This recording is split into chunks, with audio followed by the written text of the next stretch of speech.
জিবরিল আমার পরে উম্মতকে কে দেখা রাখবে?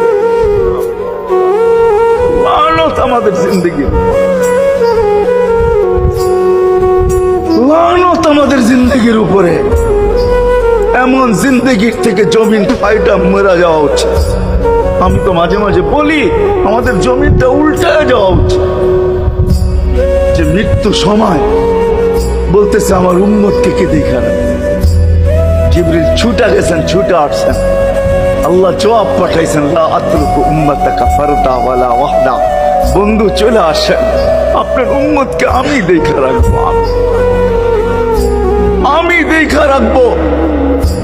হায় হায়, সবাইকে সালাম দিছেন একবার বা দুইবার, সবার দুরুদ পড়ছেন তো আল্লাহ একবার বা দুইবার, সালাম পড়ছেন কোন নবী রসুলের উপরে একবার কি দুইবার। আর বন্ধুর সালাম প্রতি জুমা ইমাম আছে, খতিব আছে, ইমামরা একটা আয়াত পড়ে কোরআনের, ইন্নাল্লাহা ওয়া মালাইকাতাহু ইউসাল্লুনা আলান নবী ইয়া আইয়ুহাল্লাযীনা আমানু সাল্লু আলাইহি ওয়া সাল্লিমু তাসলিমা। এই আয়াত আমাকে অনেক কিছু বোঝায়। ইমাম ওলামারা, আলেম ওলামারা বলবে এই আয়াতে আমাদেরকে দুরুদ পড়ার হুকুম দিছেন, আমিও বলবো দুরুদ পড়ার হুকুম দিছেন। কিন্তু আমার প্রশ্ন আছে এখানে, আমার প্রশ্ন, আল্লাহ আমাদেরকে পড়তে বলতেছেন, ঠিক আছে, আমরা কয়দিনই থাকবো আর কয়দিনই পড়বো?